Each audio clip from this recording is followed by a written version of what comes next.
Spain সরকার দেশটিতে নথিহীন অভিবাসীদের জন্য একটি সাধারণ ক্ষমা কর্মসূচি অনুমোদন করেছে। এর ফলে দেশটিতে অবস্থান করা প্রায় 5 লাখ নথিবিহীন অভিবাসী আইনি স্বীকৃতির জন্য আবেদন করতে পারবেন। প্রধানমন্ত্রী পেদ্রো সানচেজের সরকার মঙ্গলবার এই কর্মসূচি অনুমোদন করেছে।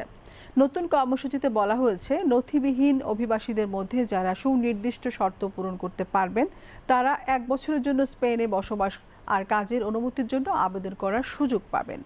যাদের এই সাময়িক আবেদন মঞ্জুর হবে তারা 1 বছর পর স্পেনে স্থায়ী বসবাস ও অন্যান্য কাজের অনুমতির জন্য আবেদনের ক্ষেত্রে যোগ্য বলে বিবেচিত হবেন।